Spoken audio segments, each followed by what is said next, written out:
I did very much have this belief that if I'm not perfect, then I'm not good. Or if I'm not best, I'm not good. It's just very, very distorted and unhelpful. And it's sadly very common among people who are, kind of high achieving, like way too common. And that's been one of the most insightful things from being a coach and coaching a lot of people is like, we all have so many of these common limiting beliefs and insecurities, but people don't talk about them. We're really good at covering it up.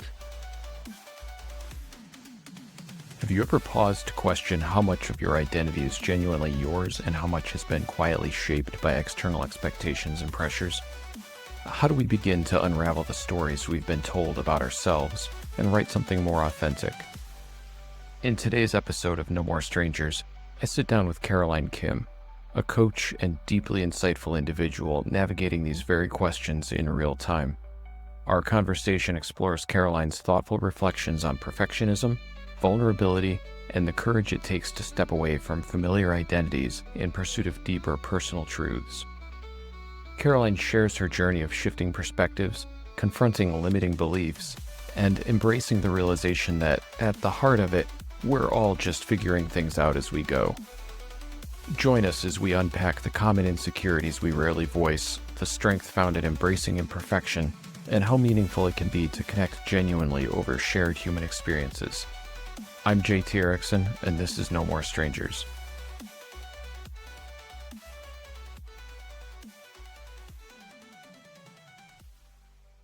And we're live. Caroline Kim, thank you so much. Really appreciate you having me over and really appreciate you, being willing to sit down. And those muffins were fantastic. Oh, good. I'm glad you liked them, even though they were healthy. Maybe it's because they were healthy and you promised me the recipe. And so I will not leave until you give me the recipe. Well, I'm a big risk taker. I took a chance that you might eat them. Yeah. Yeah, the walnuts and the pumpkin. Kale. Yeah. And the kale. Yeah. The kale was not in the muffins, for the record. But... Yeah, for the record, there was no kale in the muffins. Thank God, that would be disgusting. It's better in a frittata. Well, anyway, thank you so much. And I think I said this before, but I forgot how just stunning the drive is between Los Angeles and the South Bay. I can't speak to anything between San Jose and San Francisco anymore, but good grief. That means you took the right route. I must have. I don't know what the other option was. Not Highway 5. I guess I didn't. No, because I don't know. There's memorable moments, like smells.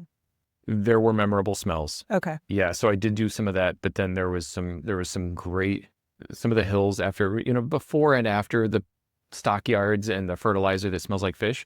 If maybe that's what you're referring to. A ranch, yeah. Yeah, some of that wasn't so great.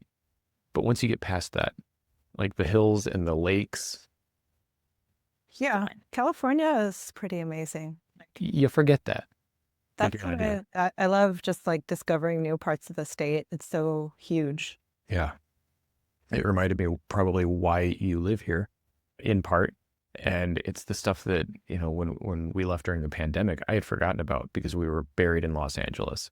Yeah. Mountains and ocean. Yeah. Yeah. Something you get in the Midwest at all. How dare you? But to that point, you grew up in the Midwest. Yeah, in Urbana, Illinois.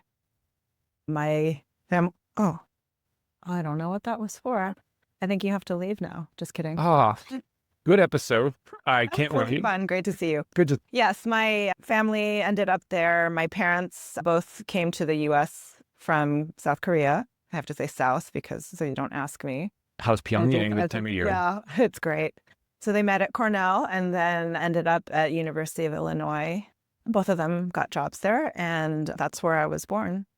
So they both immigrated independently and then met here. That's cool. They met at Cornell. Apparently my dad was president of the Korean Student Association. So my mom wrote to him. She was in Utah before she got her master's there and then her PhD at Cornell. And apparently she wrote to him, and the story is he didn't even pick her up from the airport. But apparently he had some redeeming qualities, that later led to them getting married. Yeah. Wow. That wouldn't fly in 2025. No. Although I'm not sure why he would be expected to pick her up at the airport either, but I don't know the whole story. situation. Yeah. It sounds bad when you put it that way. Yeah. Yeah. So very innocent, like childhood, I'd say, growing up in central Illinois in I guess you would call it suburban, although there was no big city nearby. We were surrounded by cows and corn and probably soybeans as well. But yeah, so, but you don't know what you don't know. That's right. So, I have fond memories. And then I came out to California when I was in college, and that opened my eyes quite a bit. I also fell in love with the Bay Area. So I've moved away and come back 2 or 3 times. Yeah. Where did you go from California? So I went to Japan after I graduated from college. I worked there for a few years, and then I came back for graduate school. I had to take a year I deferred graduate school to take engineering fundamentals because I switched from social science, international relations to engineering.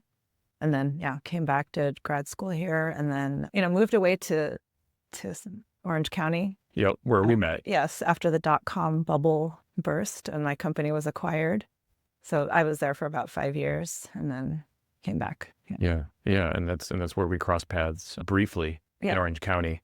Briefly, but significantly, because somehow we managed to stay in touch and I'm like a parasite. friends, It's okay. Yeah. I latch on to the people in my life, and I'm like, oh, good people. Let's stay in touch. Yeah, I don't see that as being a parasite. I see it as sometimes you connect with certain people, and so it doesn't matter if you've spent a lot of time together. You're like, yeah, I would love to hang out with that person again. Yeah, and I'm glad that happened. Yeah, me too. I think it's one of the better things in life once you recognize people who are sort of in your group, whether or not it's for 2 months or 10 years, or in this case, I mean, it's been in and out, on and off for 16 years, 17 years? More, because I think we met shortly before I got married. Yeah. And I was already a big fan of Chris, or your husband. Yeah, so that was in 2006. So I think I showed up. Yeah, over 18 years ago. Oh my God. Yeah, I did show up in 2006. I think. I'm pretty, that sounds right. And then I left. Yeah, because I was 6, 7, March and then 8 I was out. 07, yeah. Yeah, or maybe 2009 I was out. So somewhere in there. Yeah. Yeah. And I remember, you said something like, oh, we just I really liked working with you and now you're leaving. Yeah, because it was quick. Yeah. It was probably less than 6 months. Yeah. Yeah. And then after all of that, years later, we crossed paths again. Not even officially. I just started working with Google and you were there. I was like, oh, hey, what's up? Yeah. Did we run into each other or did we meet deliberately? I might have reached out. Okay. It's a thing I do. Yeah, which is great. Yeah. Yeah. And so I guess what happened from there, if you don't mind?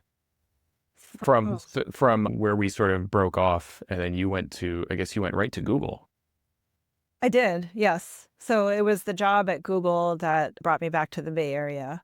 And I've been there for almost 18 years. And by the time this comes out, I probably will have left because I call it graduating. Yeah. I don't like to say quitting, but I am leaving Google just short of my 18th Googleversary to see what I can do with coaching and just kind of figure out what's next for me. Yeah. Yeah. And it will definitely be before this comes out. So this will probably be about a month in the queue and processing and editing, which nobody cares about, but just for frame of reference. Yeah. And so you'd mentioned coaching. We chatted about it a little bit, and I still don't totally understand it. I mean, I have a better picture of it from our conversation. Yeah. But it's not something that was ever present in my mind as a thing. I didn't understand it outside of football coaches or. A lot of people are not familiar with it. I just happened to have met my first coach or had my first coaching experience when just before actually around the time that we met, I was looking to move away from where I was living. And this is kind of embarrassing now, but we went to Kauai for our honeymoon and just fell in love with it completely. And we thought, oh, this would be a great place to live. Yeah. We want to just be here. And so the reason that I engaged a coach was to figure out how I could make that happen. And, she had me do all these assessments and And I think gave me some homework to research, like, okay, if you're going to move there, then like, what do you need to do? And I can contact the Chamber of Commerce and get information. And we quickly realized, okay, maybe not such a practical thing to do. We knew that we wanted to have kids, and just with the school situation and all of that, like, and this is also going to be way too far away from our families. Yeah. They won't be pleased with that. So I was like, well, I know I like living in the Bay Area, so let's see what's going on there. And that led me to apply to a few different places, including Google. I had no idea what a big deal Google was. I mean, I had worked with some people from there because when I was in marketing, but I didn't realize like it was, at the top of the like best companies to work for list for many years and all of that. So, and things moved really quickly. They must have been doing a lot of hiring at the time because unlike the stories you would hear about people taking months and months to get through the interview process, like my process was pretty quick, so fast that I didn't really know if I wanted to take the job because I was still talking to some other companies. And I still remember the hiring manager called me, I think about 2 weeks after I got the offer. And he's like, yeah, so do you think you're going to make a decision anytime soon? That's funny. And these days, nobody's waiting to sign that letter. Like Probably, yeah. Yeah. So, I mean, I wouldn't. No, right? not today. So I got really lucky that despite my ignorance, I got this great job. They moved us, and, we stayed in temporary housing when we first got here. And, and it's been a whirlwind. It's been the last 18 years of my life. A whirlwind of 18 years. Yeah. Just like, an amazing experience, something that I will always be very grateful for. And I feel like it's time for me to figure out who I am without that, label of being a Googler, and without my whole, like, so much of my life being, intertwined with my job. Yeah. And that's a really interesting point, because for so many people, their life and their identity is tied in with their career or their job. And in a company like Google or a company like Amazon or Meta or whomever else, Microsoft, a lot of those folks that we've met in the industry and around it, the first thing they'll tell you when you ask them, hey, so who are you? What do you do? It's, oh, I work at whichever one of the companies I just mentioned, because that's their identity.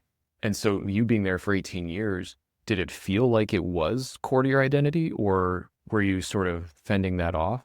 I think so. And like coming back to the theme of coaching, I'm just remembering that's what you originally asked about. It's all good. Well, we'll keep it going. Multiple directions. Yeah. In coaching, part of what we sometimes do with a coaching client, right, is they might come in with a goal or a problem they're trying to solve.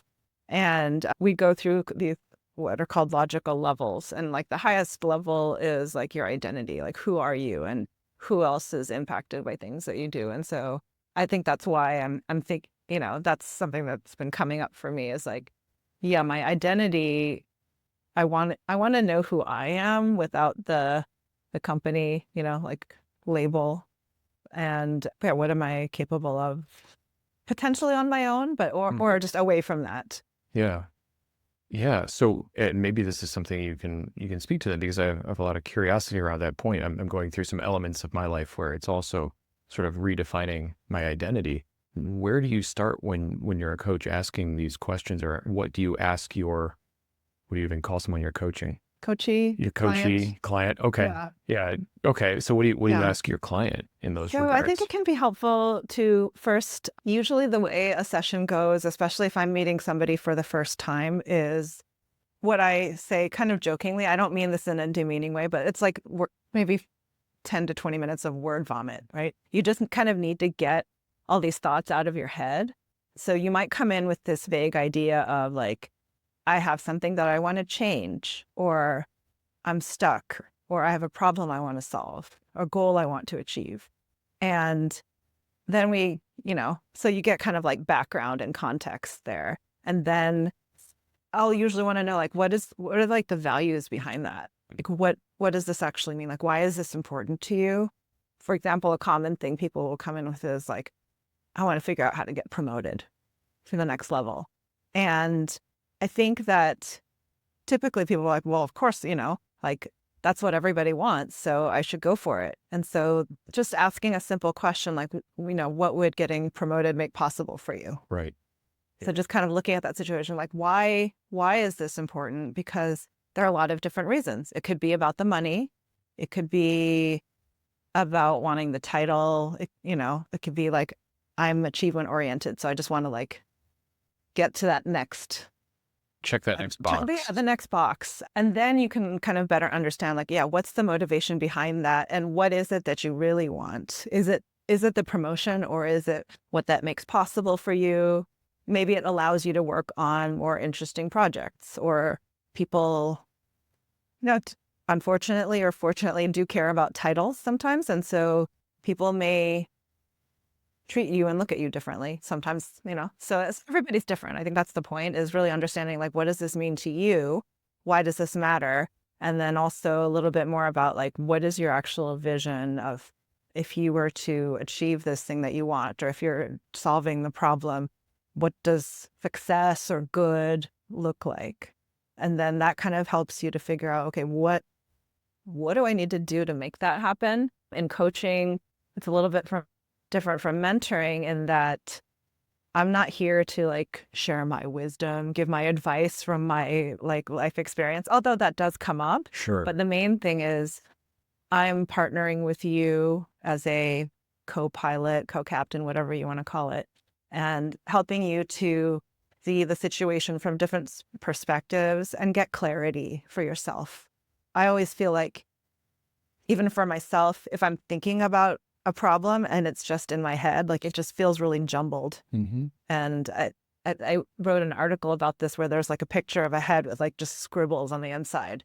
And simply by talking to another person, sometimes journaling also will do this, like you hear the words that you're saying and right away start to become aware of more. And that helps you to figure out kind of how to move forward, or maybe like what the real problem is. Because sometimes the problem that or topic that people start with is not really what it is. So I think that there are some similarities to therapy. I was thinking it feels like therapy. The difference is, as it's been explained to me, because therapy is usually more like looking backwards. Correct. To kind of diagnose things, whereas in coaching, it's more about present and future. Like it doesn't matter so much like why I'm in this situation, how I ended up like this, or to know the cause. It's really more like, okay, what do I have control over? What steps can I take? So I find it really empowering. And I also like it better than mentoring because I don't think I've ever found like a mentor that I felt really understood me, right? And they might be kind of projecting their own values on my situation and saying, you should do this. And I'm like, I don't want to do that, And then it's still kind of frustrating because it's like, well, you asked me for advice and and you're not going to take it. Yeah. So you feel kind of bad. Whereas with coaching, it's like, I have all the solutions in me. Yeah. And I might have told you this before, but in my training, we learned that, one of the parts of being a coach and being in your coach position is believing that everybody has the resources that they need to solve their problems. And everybody has good intentions. I have coached over 300 hours now and almost 150 different clients. And what I do see is like, I really do believe that now, having just talked to so many people that like, I don't have to nudge you in the right direction and like tell you what I know you should do. Like you actually do know that. Sometimes you just need the space and, somebody who is really like listening and paying attention to both what you say, but also like what you don't say, your body language, your tone, all of those things. So like a lot of coaching, a lot of the learning how to be a good coach is about listening at a much higher level to like really hear what the person is saying and then bringing that to their attention and saying like, well, what do you think that means? Yeah. It's funny. It's not even funny. It seems really accurate that you compared it to therapy. And I don't know if you spend time in therapy or not. Yeah. Okay. Yeah. So, okay, great. So a lot of my time in therapy also does look a little bit forward and a little bit present. But to your point, most of it is reflective or backwards looking. But also large elements are, okay, so who are you? And what do you want? And then using that as framing it. But with coaching, it seems like it's also, okay, this is what you want. How do we get there? And supporting that. Yeah, If yeah. I'm probably And misspeaking. I think that's where there's some parallels to when you look at a sports coach. I'm probably a sport coach, somebody who has never been like an athlete, but or an That's athlete not true. in a team sport Yeah, sense, yeah, right? But yeah. they're helping you to perform your best. And I think like maybe the difference is like those coaches typically do tell you what to do, Yeah. but they're helping to motivate you and, maybe figuring out what each person needs to be motivated. Whereas a coach, you're more supporting self-discovery and But it is self-realization. also about like, how can you set yourself up Yeah. to be able to do the thing that you want? Like what could possibly get in the way? Yeah. And how can you kind of plan for that? Make sure that you have the right resources. I was going to say, when you were talking about therapy, the one thing that I did find really helpful is that I got out of therapy when I was in college was that it doesn't matter what other people do, right? Like I definitely went into it thinking like, can you believe what this person said to me or what they did, right? Yeah. And you want the therapist to tell you, you're right, they shouldn't have done that. But the point is to focus on, okay, that's great, but who's getting therapy? Right. I'm the one that's getting therapy. I can't control what other people say and do. And that's really stuck with me, like, even as a coach. So I'm going to focus on the things that are within my control because that's all that I can do. Even though I wish I could change other people, and I've made a lot of mistakes, because of that, thinking that like, if I only just try really hard, I can get this person to do the thing that I want because I'm right. Well, oh, clearly. Absolutely. Obviously. Why don't they understand? Yeah. Like, But that is a waste of time, turns out. and it's this, this illusion of control. Like control is, that's another thing that I strongly believe. Right? Yeah. I mean, to your point, the only thing that I think we can control is our response to things or the actions that we take. Yeah. Not even in response to, gosh, I have so many things I like there. That sort of optimistic, that explicitly optimistic response to basically saying that everybody, how did you say this? Everybody has the resources that they need and they have good intention. The good intentions part is I think the most fascinating because something that I keep coming back to in my meditations and when I'm trying to work through things, I keep coming back to this sort of fundamental idea that everybody in this life and in this world is doing the best that they can, even if it doesn't freaking look like it. Yeah. From our perspective. And there are people that do terrible things. Terrible things. Really terrible, evil things. The grossest worst. They don't do it thinking like, I'm going to be evil though. No. Right. And they don't see themselves as evil when they're doing it. Like I don't think I've ever heard of an example where somebody's like, I am evil, I'm embracing it. Right. Doing the money burns. Right. They have their reason. Maybe they think that they have kind of like a duty or a responsibility or, they believe strongly in something and that's what's making them take those actions. Or a lot of times because of emotions and trauma and all kinds of, like, we don't necessarily see things clearly, right? We might have a distorted view of what's going on and make choices based on that. It's true. I suspect we all have made what would be considered in retrospect mistakes. I've made a couple. Yeah. I can think of maybe a couple times. Maybe I've made two mistakes in my life. Yeah. That's pretty good. Yeah. A couple, in the last hour, Oh, no. Hey, those muffins were fantastic. Yeah. No. But what I mean is like, yeah, we all make mistakes all the time. And I think also like letting go of that illusion that like we have to be perfect. Yeah. Or that we can't make mistake. If we make a mistake that we're bad, that's been a big lesson for me in the last couple of years also. Really? Yeah. Really? You were fairly perfectionist, are you saying? Yeah. Yeah. Although I don't like to admit it because I learned the 80-20 principle a while ago and I embraced that. But I did very much have this belief that if I'm not perfect, then I'm not good. Yeah. Or if I'm not best, I'm not good. It's just very, very distorted and unhelpful. And it's sadly very common among people who are, kind of high achieving, like way too common. And that's been one of the most insightful things from being a coach and coaching a lot of people is like we all have so many of these common limiting beliefs and insecurities, but people don't talk about them. We're really good at covering it up. But now, some people will tell me things that they don't necessarily tell anyone else. Or maybe they have like one trusted person that they can talk to about it. And so you kind of, I have this view into the inner thoughts, right? The insecurities that so many of us share, that it's not something to be like, I definitely don't see it as anything to be ashamed of. Yeah. But because it's not something that people talk about openly, most of the time they feel like they're like the only one like that has this secret. Yeah. And everyone else has it together. Yeah. Yeah. Look, we've got it together. Clearly in this room, we have it together. Like nobody else can touch this, right? Like, yeah. I think embracing that we're all just making stuff up as we go. We're winging it.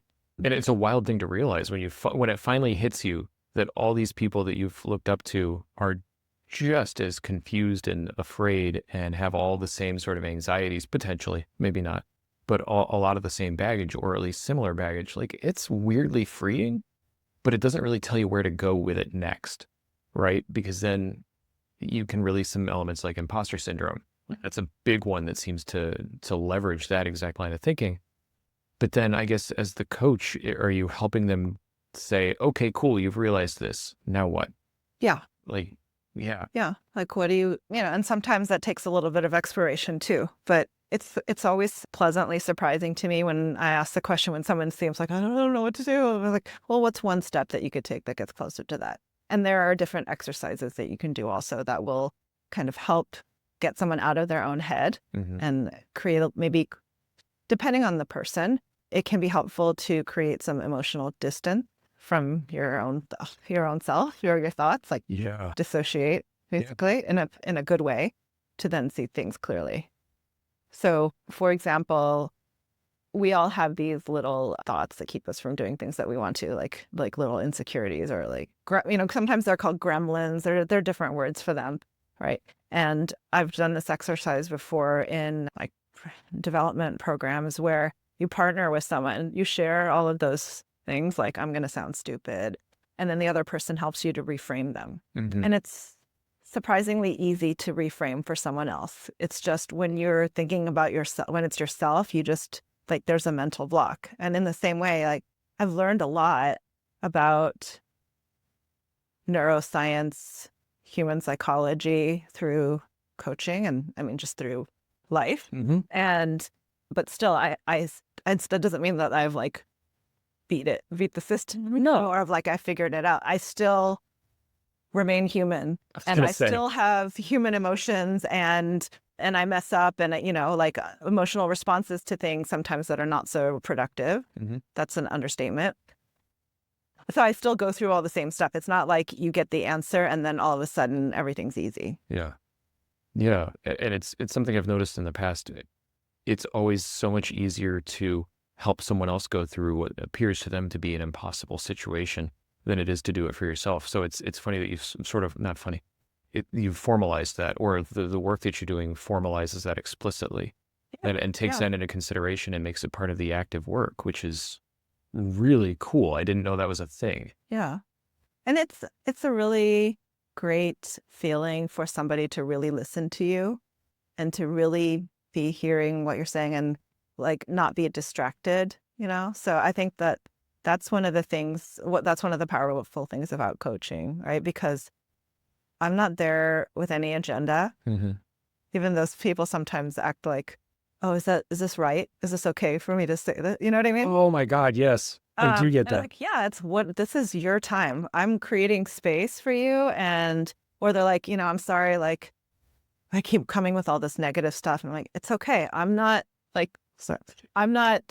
upset or depressed. Like, I am fortunate, I guess, in that I'm able to feel empathy for people without it just making me completely miserable. You know what I mean? Like, I don't carry other people's burdens with me. That it almost feels like a skill, because I know a lot of folks who can't do that, where if they'll take on too much. There's that construct out there of holding space.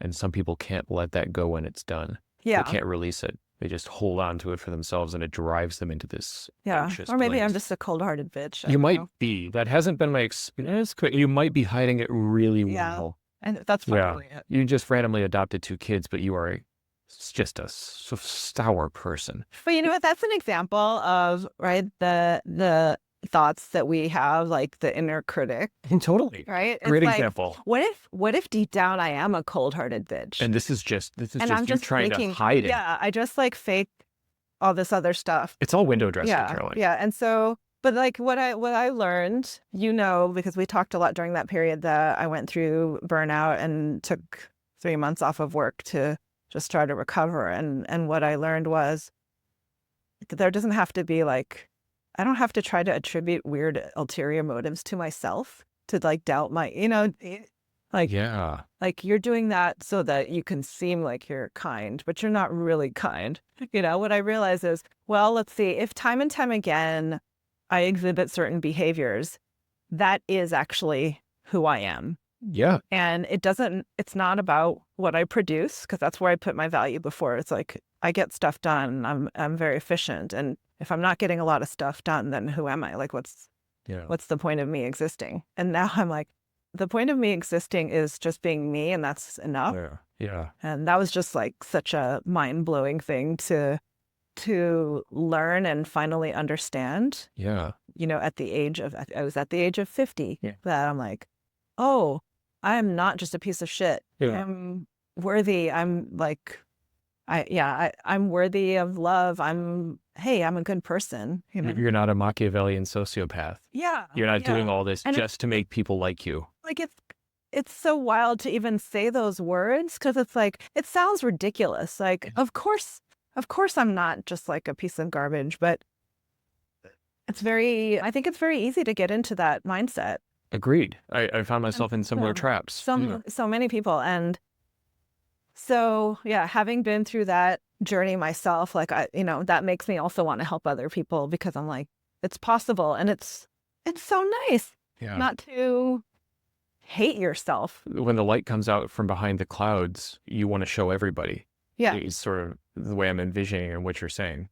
Yeah. And like, hey, it allows you, it's a lot easier for me, I think, to see the good in other people. But I think, having that different relationship with myself has also allowed me to, I guess, have more love and compassion for other people. Yeah. I always try to understand what the common elements of the experiences are when something that somebody I'm talking with resonates so strongly with me. And for us, I'm like, is it just because we're both Midwestern naive kids who grew into this bizarro? We ain't naive no more. Ain't naive no more. Seen some things. We're weathered. Yeah, we are weathered. And leathered. Yeah, no, I'm picturing us with like these deep sunburns that have lasted for decades. But actually, like, to that, I don't know. I want to hear where you were going with that too. But I think it doesn't matter if we're the same to have the connection too. That's a great point. And I don't know that I was going to take it any further than that, because I don't even necessarily know that it's accurate. It's just me looking for what are the shared origin stories, right? What is each of our internal dialogue around who we are, and how did that shape us to have certain similarities but not others? And the human experience is just the coolest thing. So, what that made me think of is, in yoga, right? Like, it's common to end your practice by saying namaste, which means the light in me salutes the light in you. Yes. There's different translations of it, but I'm like, maybe that's it. It's like, I see the light in you, and it's pretty cool. So I want to be around you because I like it. Yeah. Yeah. And yes. And everyone has a different kind of light, and it's all beautiful. It is. And being open enough to recognize it, I think maybe it comes naturally to some people. I don't know. I think it is probably also a skill, right? Like with practice, maybe you can, and openness and curiosity is a big part of it too. I think curiosity is a huge part, at least in my experience, in pretending that I also see that light in everybody, which there's a little bit of negative self-talk, but I try to, or even, I don't even know if it's a try to. Like I find that one-on-one conversations with people really helps to expose that light. And similar experiences, like people like to open up, as you were saying, when you're doing your coaching work, like people will open up and tell you things that they've only told their closest confidants. And it's a fascinating thing because when that vulnerability shows up, they really show you who they are and it makes them so much more relatable. Yeah. Oh, yeah, for sure. Right. There have been some times when, or you always have a first impression of someone. Almost never right anymore. And, but when people let down their guard, then you really see like the person, underneath all of that. And you understand also, okay, this person is protecting themselves, or they have some reason why they believe they have to act that way in order to be taken seriously, be respected, whatever it is. Yeah. Right. And I think, and it's funny, even that negative self-talk is a defense mechanism. For whatever reason, Yeah. they feel that if they're trying to, I say they, I could own this myself, but we're not going there. Yeah. Literally, it's maybe we've never felt good enough or that our opinions aren't mattering enough. So we have to front run it and say, hey, don't take me seriously. I'm going to protect myself here, but here's what I think. It's like, well, why not just tell us what you think? We'll figure it out. We're not idiots. Yeah. So the way that I've learned it is we are all taught, certain things as we're growing up. So it comes from our family of origin, the culture that we're in, and the experiences that we go through when we're really young. And so you learn a lot of things that are helpful, but maybe have a kind of shadow side to them, or now that we're grown-ups, may not be necessary anymore. They don't serve you, but we just take those, because it's not a conscious thing that we're doing. And so sometimes you have to go through that work with therapy or coaching to recognize like, hey, this belief that I have, like, is that actually true? Like, no. Okay. So I can let that go. And that doesn't mean that I'm going to become weak or whatever if I stop trying. Like, think like perfectionist tendencies or people pleasing. Those are two very common ones, right? It's not like if I stop, I think I had some of this too. If I stop trying to work, like be perfect, even though I didn't know that I was trying to do that, then I'm going to fail. Right. I'm going to be terrible. People are going to stop looking at you. People are going to stop I'm going to lower you. my standards. And so then the quality of my work is going to be worse. And that's just not true. And then the people pleasing too. Like if I don't do this thing that in my head, I've decided that this person wants from me, they may not have even said anything, but I have all these stories I've created, then they're not going to like me. Right. And if they don't like me, then I'm no good. Right, because I'm no longer worthy. Yeah, because my worthiness is coming from what other people think of me and validate. Instead of that core concept of self-worth and being able to love yourself first. Yeah. Instead of second, third, fourth, fifth, sixth, wherever on that hierarchy or list or ladder is. Yeah. Well, and the other thing with coaching that we sometimes talk about when it comes to identity, right, is like your identity might be something that like the choices you make may impact other people. Let's say you're a leader or you're a partner or you're a manager or, parent, whatever, right? Like the actions that you take don't just affect you, but they affect other people's lives. So like when I struggled, for example, with like, why do I want to get promoted? I have like these beliefs about like, well, I shouldn't care so much about money or status or anything. But as the breadwinner, if I do make more money, that it's not just for me, it's for my whole family. And maybe that creates opportunities for, makes new things possible. Right. But then I can get behind the idea of like, trying to reach some goal at work, even if I don't care so much about the glory or the money. Right. But I have like a sense of responsibility that's bigger than me. Yeah. And it can become the means to an end. Yeah. Yeah. And for a lot of people, if making it bigger than yourself, right, is where you have that sense of purpose. Yeah. Or mission. Yeah. And I think balancing that and finding how much can you do, how much can you make? And then how does that, I'm trying to think of the right way to say this, Caroline. how do you not let that start to impact who you are in a negative way? So where do you find the balance between I can do this much at work and make this much so that my family can be safe, healthy, happy, successful without me becoming, because I started becoming a bit of a bore, the 2O kind, not B-O-R-E. I might have been boring as well, but how do you find that balance without tipping over? Because for me, part of my breakdown, I think, came from that. Say a little more. Yeah, I'm still trying to figure out a lot of these things, but I started feeling a lot of the weight of my career and trying to support, because I was the breadwinner for it. Yeah. And trying to focus everything into my work such that I started to lose sight of the actual reasons that I was doing all of the heavy lifting at work, and losing part of who I was as a result. Yeah. That's why I think it's helpful, whatever your situation is, to like periodically have time to reflect and do, whether it's like doing a retrospective or just like, how are things going? Self, like what's, very like what's going well, what's not going so well, what do I want to do about it? Because a lot of times we're on autopilot and we just kind of move through life and we're not being really conscious. We're not being intentional. And so just taking a quick pause, and it's not like you have to go on a week-long silent retreat. Those are great, but you could take even 5 minutes to just pause and be like, what's going on here? Yeah. And coaching, talking to a coach can be one way to do that too. And sometimes it's nice when somebody else is creating that structure for you. Yeah. But you can also, you can definitely do it by yourself too. Oh, to be sure, you're selling me on the idea of getting a coach. I already have your number though, so look for. Boy, was there somewhere I was going to go and then I distracted myself.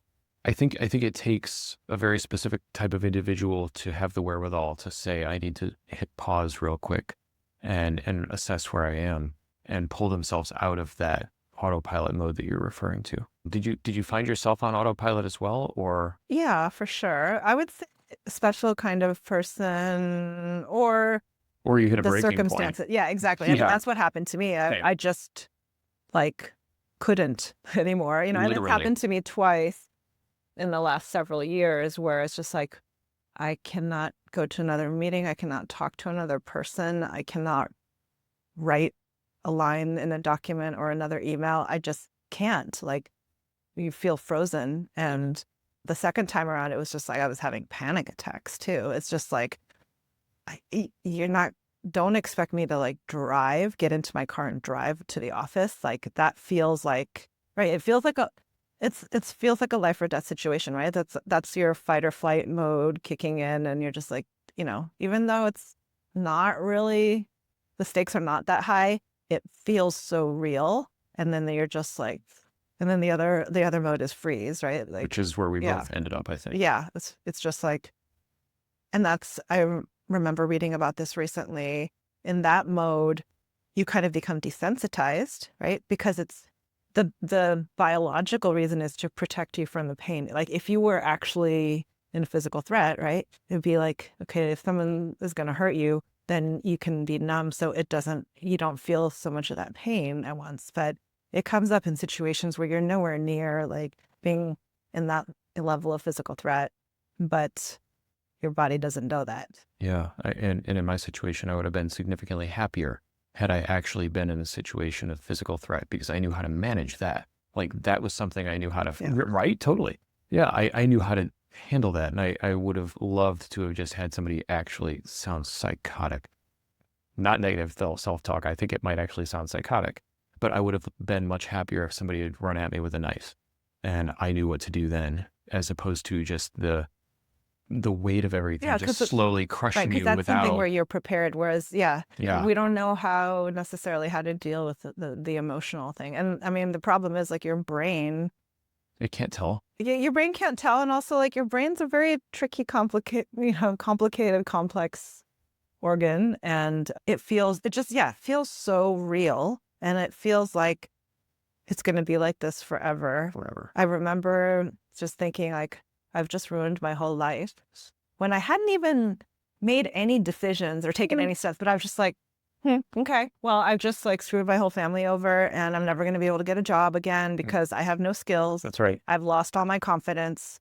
So F me, It's so funny because I can sit here across this table from you and say, "What do you mean you don't have any skills? You're effing incredible. I know you can do all these things." And meanwhile, I feel the same thing about myself from time to time. I'm like, I have no skills. I'll never get another job. And you're probably like, dude, seriously? But the Like, reason why I share this, yeah, like, I'm not ashamed of having gone through those feelings because it's not my fault for being a human. And I think it's really important for other people to hear that, and like you would say like, oh, you know, but exactly. But that's the we all point. feel that way about each other. And that's the point, I think. Yeah. I think that's the point. Yeah. Yeah.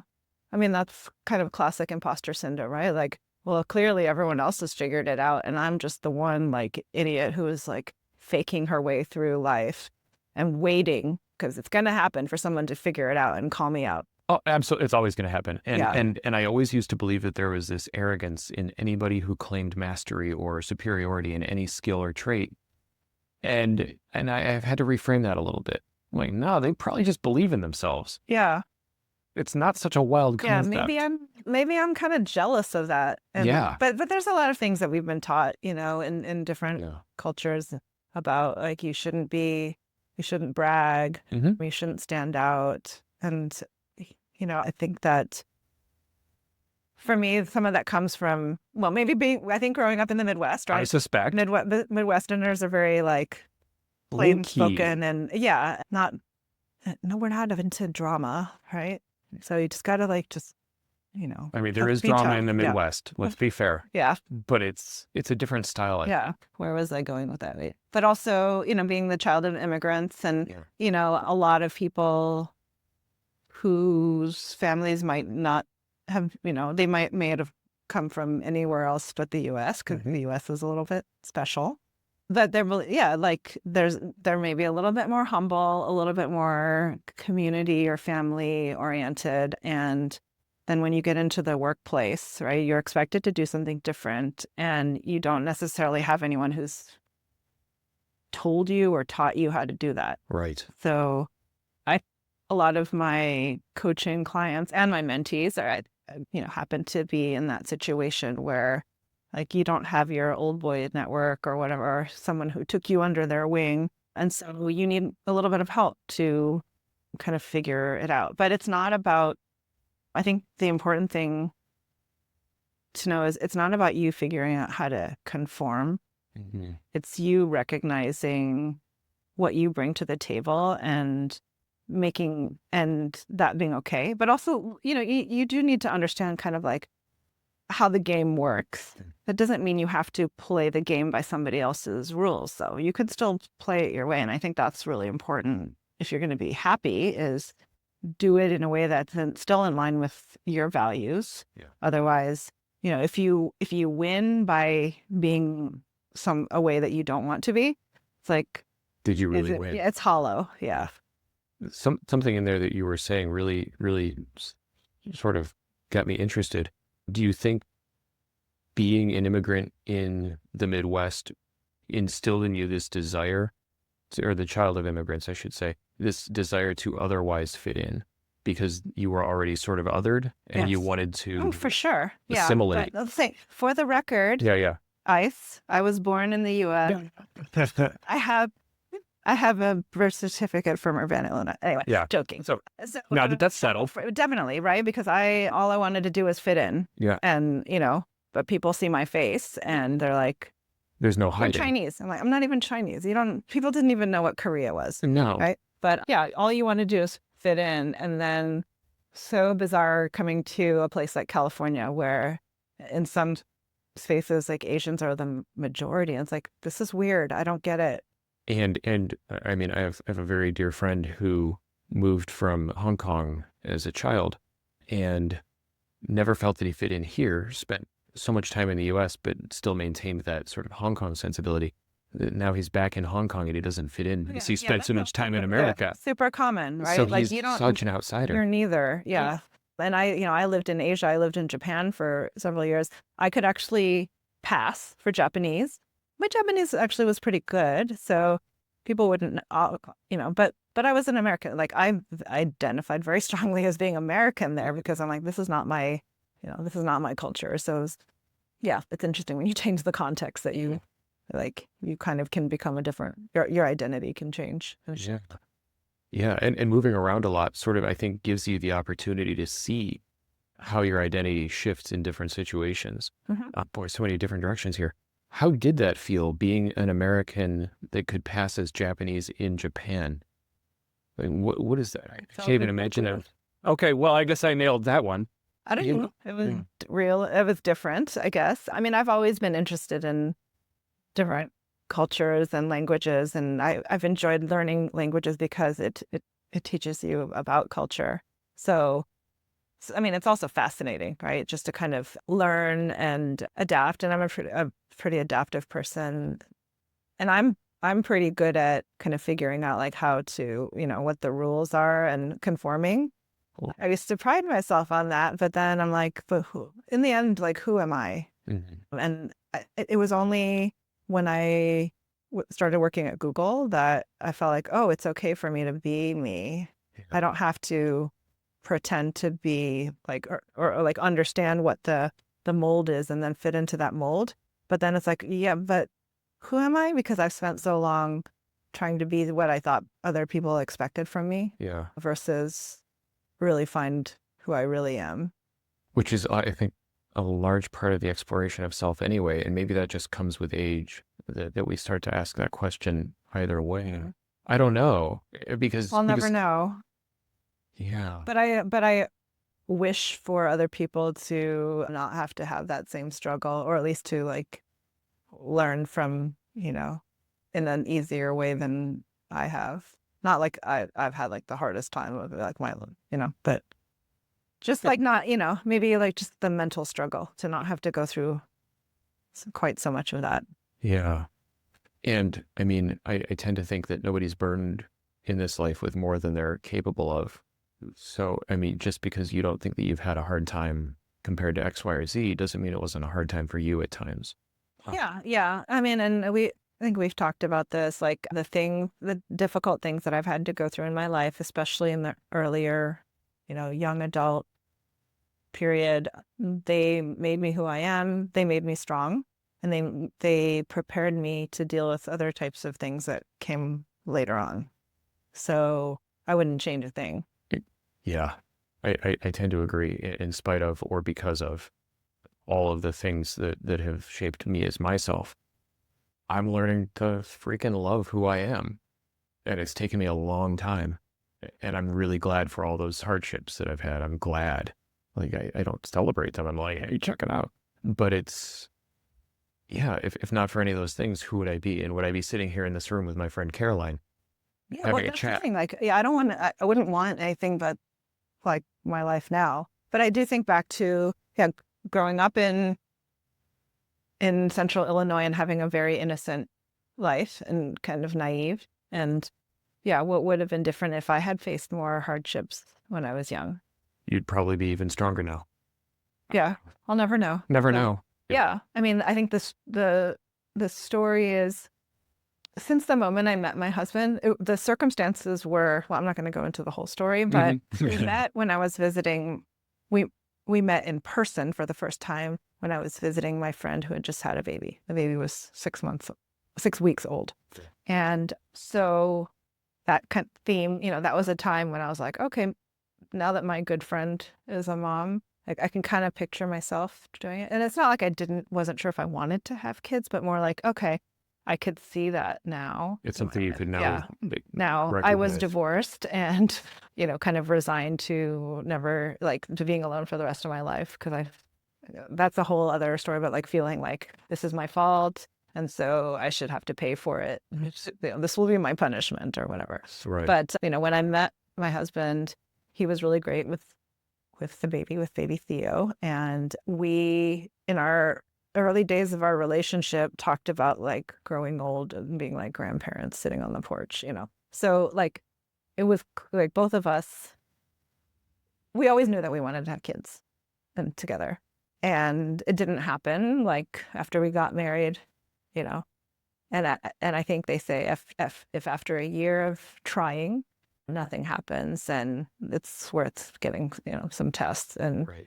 we were both in our 30s too, so which feels so young now, but like, so young. you know, but you start to say like, oh, after 30 or 35, then it gets a little bit harder. So we tried IVF once and it didn't work out.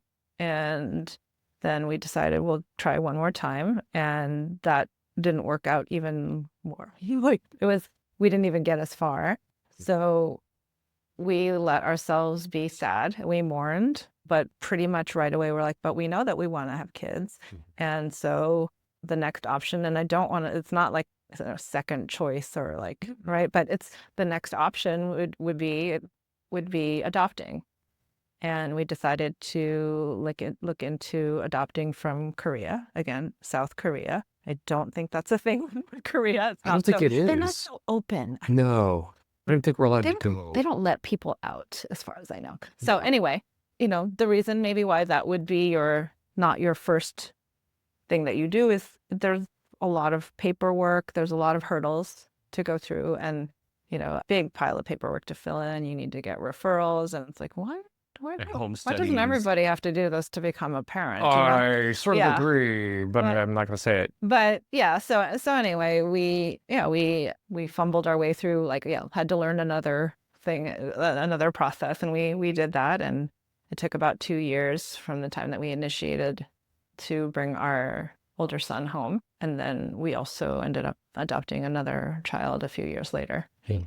And just like I think most things that you go through that are difficult, you kind of forget over time how hard it is. And I've heard that there's actually a biological thing where women will forget the pain of childbirth. I've heard that too. Because it's like, well, why would you ever have another kid? It's because you don't really remember how bad it was. Basically ripping your body in half. Yeah. Up the middle. Right. So, and I will say the process was different and we had more resources, not just in terms of knowing what to expect the second time around with adoption. And we worked with an agency that was also more transparent about just like what the whole process was going to look like and keeping us up to date on where we were. So, yeah, but then, our younger son this year in August, it'll be 10 years since we brought him home. So that's been a long time. So you don't really think like my adopted child, right? It's just my child. Yeah. And, you still get annoyed with them for the same things. And it's, there's no like real, when people say that sometimes like my real kid or gross. What I mean? Like, it's pretty darn real. It's pretty real. This is life. Yeah. This life is real. This is not fake. You're raising a child and teaching them how to be a good human. Yeah. Yeah. There's no thing that you do differently. I mean, I don't have a basis for comparison, but I don't see how like the experience would be different, except that they were, they were not newborns when they became part of our family. That's it. Yeah. And I mean, just reflecting on something, even just coming in today and seeing it, like they're into some of the same things that your husband's into. And it's, I'm not going to say mini-me's because I've only, but there's 10 like you live with someone, you become like them. Yeah. Like this is true with like your partner too. The nature right? versus nurture discussion sort of gets turned on its head.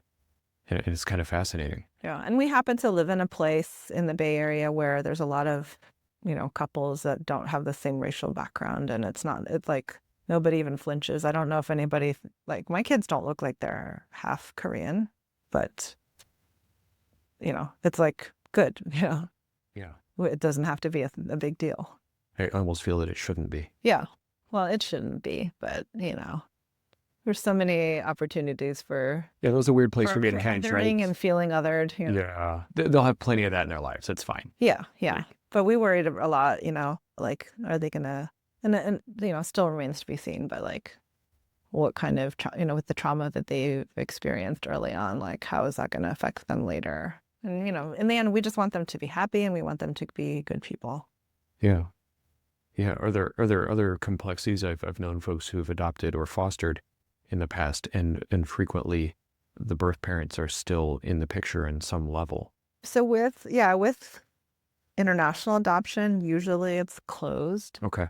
So we don't have direct contact information for the birth parents. Got it. And the other thing that happens is both of our children stayed with foster families for the first 1.5 to 2.5 years of their lives. And so they probably if they remembered, which they don't remember a lot, like would maybe feel more that that was their family Yeah. because that's where they spent their early years. So how old were they when they came home? My younger son was 18 months and the older one, or sorry, the younger son, this is kind of reversed, but the process took a little bit longer after we got the referral. So he was 2.5. Okay. Okay, cool. And they seem perfectly well adjusted, like good kids. Like every other guy. I know. They're good Outside kids. perspective, they seem like good kids. They're good kids overall. Yeah. It's challenging having a teenager and a preteen, and that I think just regardless, Good luck. Yeah. Yeah. So, but I think we made some friends through that process, and it does help to know people that have also been through the experience because they understand. Yeah. And then some of my friends from high school, maybe also college, like I later found out that they adopted as well. Yeah. Yeah. I mean, clearly my experience on that side was more through the fertility journey, and we didn't pull the trigger on stopping that after a couple of tries. We were sort of hard-headed about it and tried several rounds of everything for year after year after year after year after year. And it becomes debilitating. It's so stressful because It's so hard to explain. I remember thinking, like, when we were waiting to see if the first time I forget what it's called, implanted the embryos, right? Like, it's like, okay, even if we get to this next step, then the whole pregnancy, right? There's always like anything can go wrong, and you can never breathe easy. Never. And same with the adoption process. It's like there's so much uncertainty. Like, what if they decide that they don't that we're not good enough, to be parents, or what if I actually did think about mom that. changes her mind. In some cases that was a possibility because they have to notify them about the upcoming adoption. And yeah, there's just so many moments where like you're like, I'm not going to believe this is real until it's really real. Yeah. Yeah. And even in the process, I mean, I can only speak to the fertility side of things, but when it doesn't happen the first few times, you start to doubt yourself as a person. Yeah. You're yeah, like, I know. oh, am I not It's like, supposed? You start getting weirdly religious about it. I'm like, broke, or I'm broken. Or I'm broken. Yeah. Or we are broken, or there's something broken about us and we're deserving. Yeah. And then that weighs in when you start. So we started going down the process to look into adoption or fostering. And just in the back of my head, the whole time, it was like, well, we weren't good enough to have kids. Are we good enough to do this? Yeah. And will we be so well, right. Because we're nature didn't allow it. So now we're like pushing the boundaries. Yeah. Now we're relying on governments. Crap. Like, yeah. Agencies who are designed, rightfully so, to try to protect the children. But it starts to look really intimidating. Yeah. Well, and then, when you become a parent too, that is a whole separate set of challenges.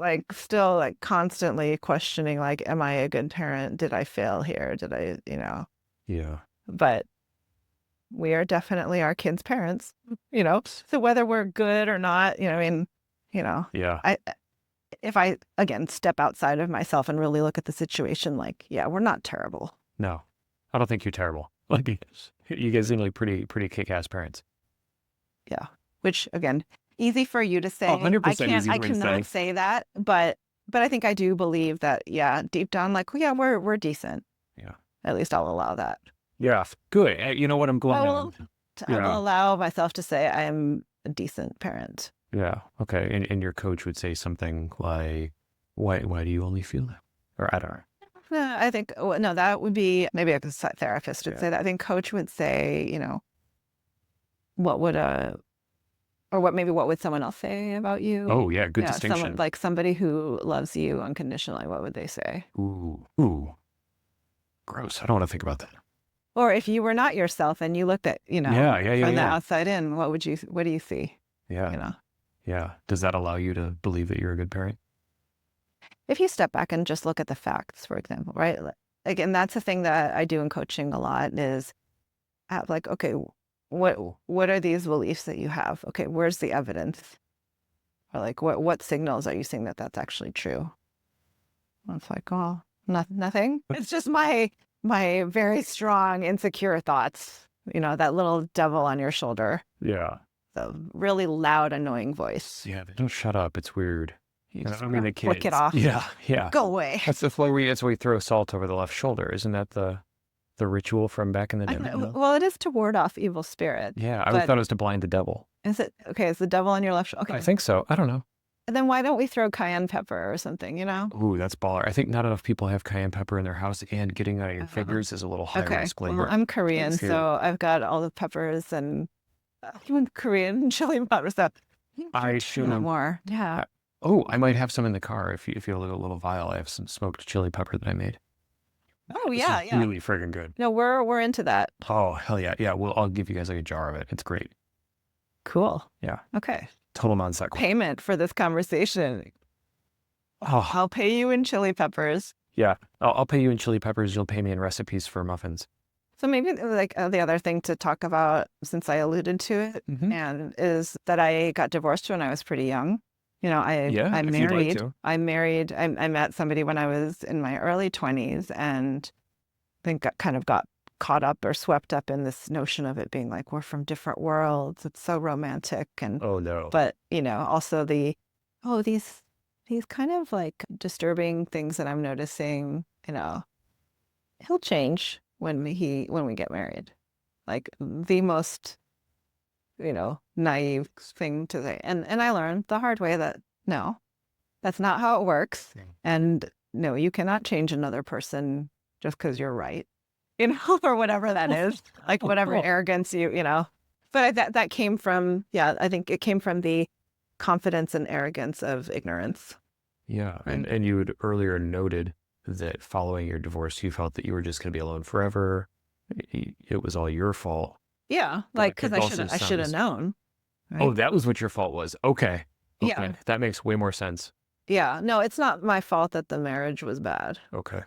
It's my fault for ignoring the signs and doing it. And, you know, well, and I'm just saying that was my mentality. Right? I don't think it really was my fault. I was, for the most part, we do the best that we can with the information that we have available and the energy that we have at the time. Like, I really believe that. Yeah. So it's like, yeah, again, like wanting to blame yourself is a way of feeling like I have control of the situation. And Ooh, nice callback. it is like, oh, so if only I can learn how to manipulate the situation more effectively, then I can have total control over my life and all the things around me.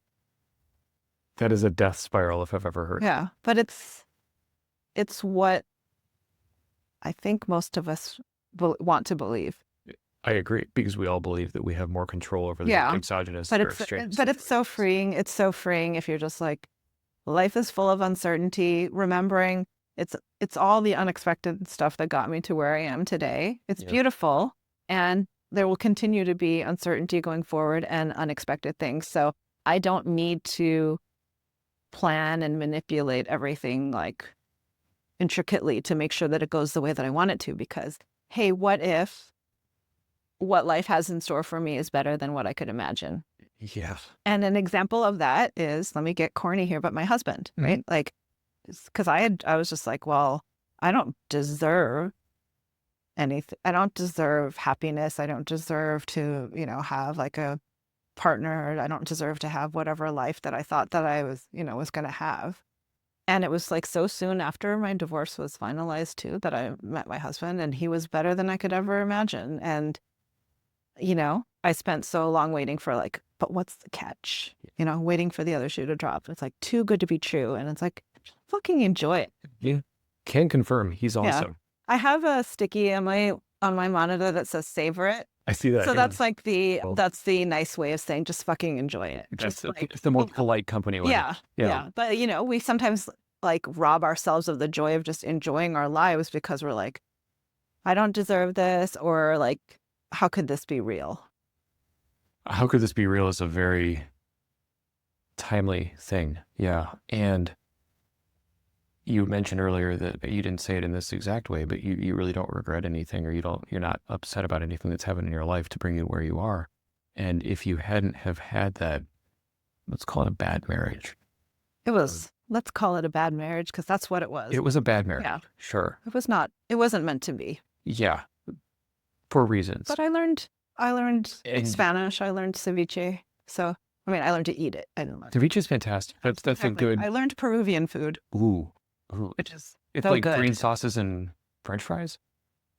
Oh, I mean, that is, That's what I'm that used to. part. There's more to it, but the things that I know, yeah. I mean, there's some great stuff. So, Yeah. hey, I got something out of it. And when your now husband came around, you were able to recognize and see you might not have had the capacity to understand what it was had you not gone through. Yeah, I appreciate him, and I'm definitely a better partner for all the stuff that I had to learn. Yeah. You know, yeah.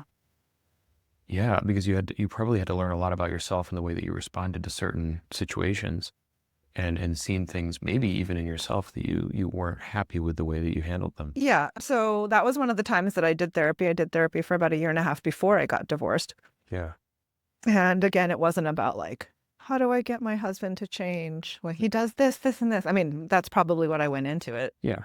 hoping for, but it's really like recognizing codependency, like some of the unhealthy patterns and the part that I was playing in that. Mm-hmm. So, I did a lot of work on myself to stop some of those unhealthy behaviors, stop being so codependent. And then I finally got to a point where I was like, I did what I can, Mm-hmm. still miserable. And somebody told me, hey, you don't have to be miserable for the rest of your life. I'm like, oh, okay. I mean, I needed that permission. It's a weird thing to consider. I hear the frame of codependency a lot, and I don't necessarily fully understand what it means, I think. Do you mind explaining from your perspective what it was or is? How it manifested for you? I don't know if I have a good definition of it, but it was like I think there was some enabling happening of, like kind of stoking a fire that's not stoking a not good fire. Mm-hmm. So maybe allowing or even encouraging inadvertently some of the destructive behaviors. Like there was like major anger and maybe substance addiction and just not responding to that in a way that's helpful. I guess like, whether it's blaming or just kind of like getting caught up in things. I think that the idea of the codependency though is that like you're so intertwined that like your happiness or your wellness might depend on what someone else does versus yourself. Mm-hmm. And then you're like, both of you kind of get something out of it. It's not necessarily really a good thing, but you have this like pattern where you play these roles with each other. And it maybe doesn't feel authentic, or it maybe doesn't feel like you're being. It's not bringing out the best, and it's not healthy. I mean, sometimes I think, my husband and my current permanent, hopefully husband, right? Like we're probably a little bit codependent because we do so much stuff together, but it's not like in a negative way. Yeah. It like I do think that for the most part we bring out the best in each other instead of like the worst in each other, where that's what was happening. Like I did not like myself in my first marriage. I didn't like the things that I said and did. I wasn't proud of it. Yeah.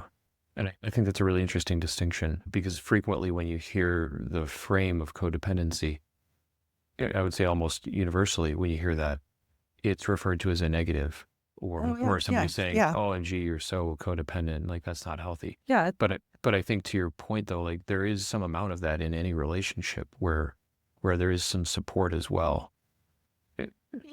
Yeah. But I think it's important even in that situation to make sure that your happiness or ability to function is not tied up in someone else, with someone else. That's a fair distinction. Right. And I've always been a very independent person. So it is important to me to know that like I can be a big girl and I can do things myself. Yeah. Yeah. I can do it myself, versus like I need my husband to be able to do this thing. Yeah. It's funny. It would never have occurred to me that you would think otherwise of yourself. So that's fascinating. What do you mean? Having to say I can do this by myself. Like, yeah, of course. Yeah, but I'm like kind of like, Gen X, fiercely independent, like take pride in that, maybe an unhealthy pride and like doing, which has the dark side, kind of a shadow side of like having trouble asking for help. Yeah. I can be vulnerable till the cows come home and tell you that like my insecurities, but like asking someone to help me is something that I've had to learn. I didn't realize that was a generational trait. I'm I don't I'm a know. bridger. I'm like just a Yeah. couple right I'm at just the saying edge. there's a strong tendency in my generation. Yeah. In my generation, young fellow, Oh my God. we're not Like that almost no, great. Like no, we're not that far apart. But where like we prided ourselves on like as soon as I graduated from college, I was Yeah. financially independent, paid for my own grad school. It was not even a consideration to ask for No, it was vitally important. tough support. I was down to like my last couple $100 right when I moved to Japan and started my first job. I didn't like. It wasn't like an option for me to ask my dad for help. He gladly would have, but I was just like, no, I have to do it on my own. To the point that I was like freaking out, and I cried at work once because I'm like, I don't know if I'm going to be able to afford to eat. And then fortunately someone was like, there's like loans that are available, and but Yeah, things we don't know if about. only I had just shared that with someone and said like, right, but it's really hard to tell someone. I mean, I'm older now, so I'm over it. But to tell someone that you're struggling, that you haven't gotten it figured out, and it's like, of course, I was 20 years old when I started my first job and went out on my own. And moved around the world, like. Yeah. Yeah. Like, no wonder I don't know what I'm doing. Good for you, by the way, because life was oddly simpler in our 20s. Like we didn't need as much stuff. We didn't have as much to hold on to. We could be a lot more free, I think is the word.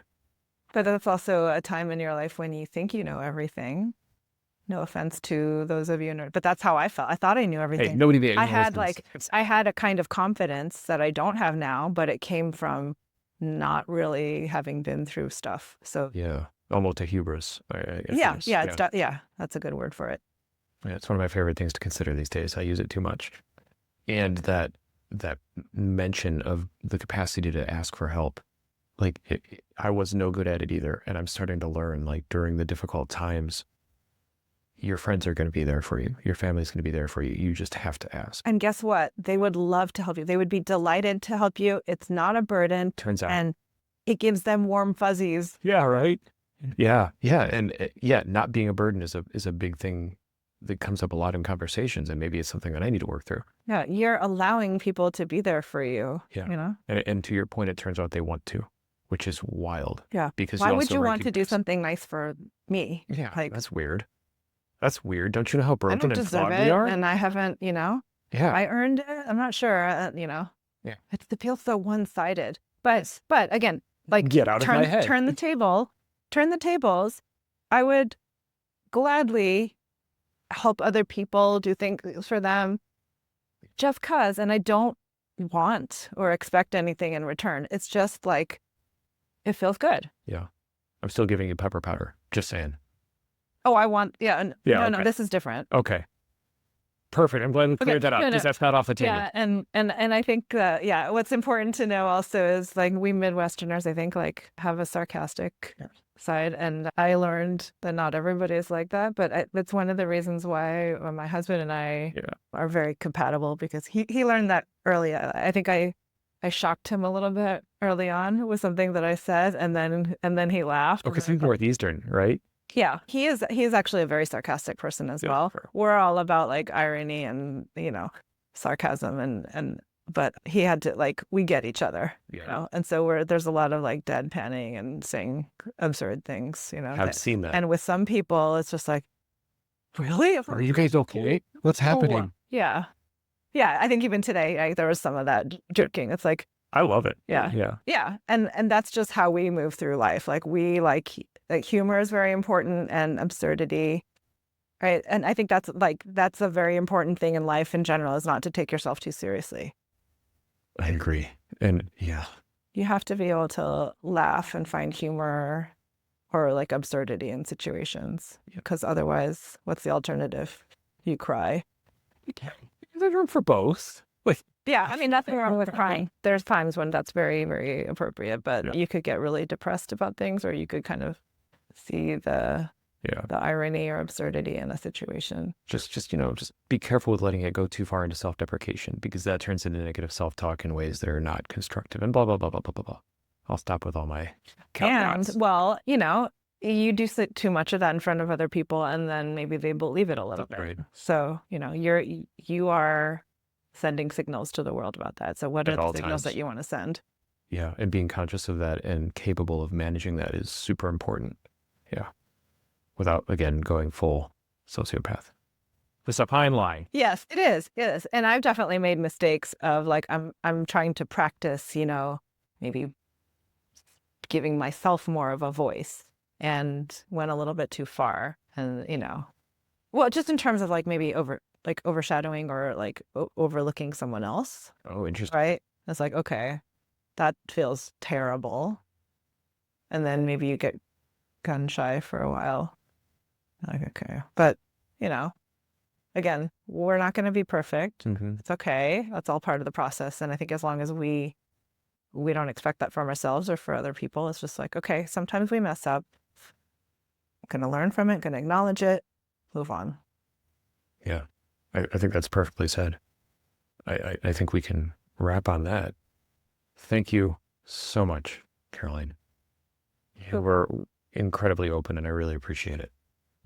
That was fun. I'm really, really, really, really, really, really glad that we got to sit down today. Yeah. Well, and it was an excuse to hang out. I don't think we've figured out how long it's been, but it's been a long time since we've seen each other in person. Yeah. Maybe 9 or 10 years. Yeah, right after your son came home, I believe. Yeah. But I'm also really glad that, we reconnected in the last few years, and you helped me a lot. I think I helped you too. And You just kind of absolutely being did. there for each other was very, very meaningful. I'll never forget. Right. Likewise. Even if you don't talk to someone on a regular basis, right, you always have that, if you've been able to be there for someone, or even just be with someone during a difficult period. Yeah. And they don't ditch you. Yeah. That's a big part. Take a lot. It's a very low bar. Yeah. And I think part of it is important when you see somebody saying something or hear somebody saying something that resonates, reach out. Like have the conversation. If you're randomly thinking about somebody, reach out, let them know you're thinking about them. Yeah. So it's going to mean more. And it doesn't have to be a grand gesture to it. Like, I found texting is great. It's like, I'm thinking of you. How are you doing? It doesn't have to like Very take a lot of time.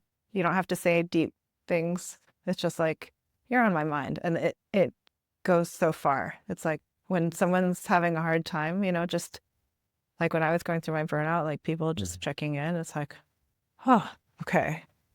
Yeah. Like, there's meaning in life, There is. People, yeah. No, bring it back in. There's meaning in yourself, right? Oh, And me, but I was kidding, but yeah. all of the above. Yeah. Yeah. Well, I really appreciate you. Thank you, Caroline. Thank you.